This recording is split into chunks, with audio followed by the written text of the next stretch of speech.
নারায়ণগঞ্জের রূপগঞ্জে মিথ্যা ও বানোয়াট সংবাদের প্রতিবাদে সংবাদ সম্মেলন করেছেন ব্যবসায়ী তানভীর হাসান মিলন।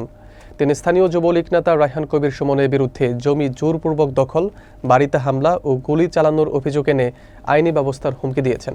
বিস্তারিত থাকছে মাকসুদুল হোসেন তুষারের প্রতিবেদনে। নারায়ণগঞ্জের রূপগঞ্জে তার বিরুদ্ধে একটি সাপ্তাহিক পত্রিকায় মিথ্যা সংবাদ ও প্রকাশের প্রতিবাদে সংবাদ সম্মেলন করেছেন ব্যবসায়ী ও চ্যানেল A1-এর উপদেষ্টা তানভীর হাসান মিলন। বৃহস্পতিবার দুপুরে উপজেলার তারাবো পৌরসভার রূপসী প্রিমা টাওয়ারে সাংবাদিক কার্যালয়ে তিনি এই সংবাদ সম্মেলন করেন। সংবাদ সম্মেলনে তানভীর হাসান মিলন বলেন, তিনি দীর্ঘদিন ধরে সুনামের সাথে এশিয়ান ট্রেডার্স নামে একটি ব্যবসা প্রতিষ্ঠান পরিচালনা করে আসছেন। তিনি অভিযোগ করেন, স্থানীয় যুবলীগ নেতা রায়হান কবির সুমন আওয়ামী লীগের প্রভাব খাটিয়ে তার জমি জোরপূর্বক দখল করে রেখেছিলেন।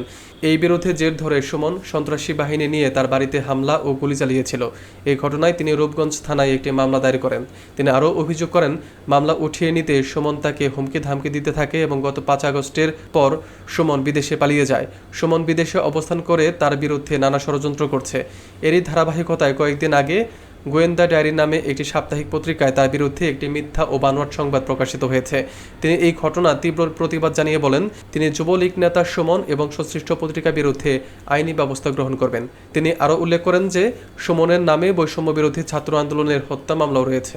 গত 23 অক্টোবর 2025 সালে গোয়েন্দা ডায়েরি নামক একটি পত্রিকায় আমার বিরুদ্ধে, আমার ব্যবসা প্রতিষ্ঠানের বিরুদ্ধে একবারে সম্পূর্ণ বানোয়াট গুজব নিউজ ছড়াইছে এবং গাজী গোলাম দস্তগীরের সাথে আমার ছবি এডিটিং করে পরিবেশন করা হয়েছে।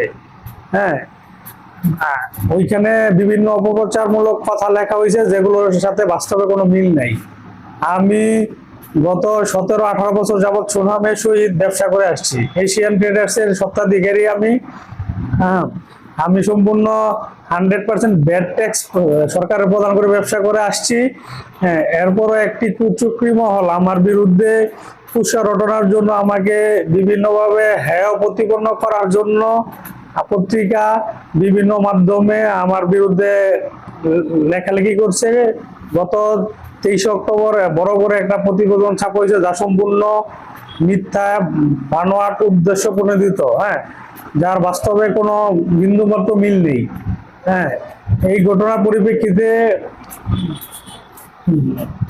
উপজেলা স্বাস্থ্য কমপ্লেক্সের অফিসার আসছে, এখানে ডিএসবি থেকে পুলিশ এসে তদন্ত করে গেছে, যার সংবাদের সাথে বাস্তবের কোনো মিল নেই। হ্যাঁ, আর হলো এই ঘটনার সূত্রপাত হলো গত বছরের 25শে ডিসেম্বর আমাদের এলাকার জাহাঙ্গীর কবির ভূঁইয়া সন্ত্রাসী বাহিনী নিয়ে আমার বাড়ি দখল করতে আসলে ওর বিরুদ্ধে আমি মামলা করি। ওই মামলার জের ধরে এইগুলো কয়েকদিন পর পরে মিথ্যা সংবাদ লেখা হয়। হ্যাঁ, যা আমার ফ্যামিলির মান সম্মান হানি করতেছে।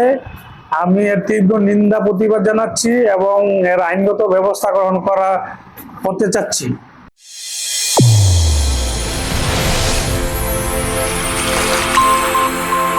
চ্যানেল A1, হৃদয়ের স্পন্দন।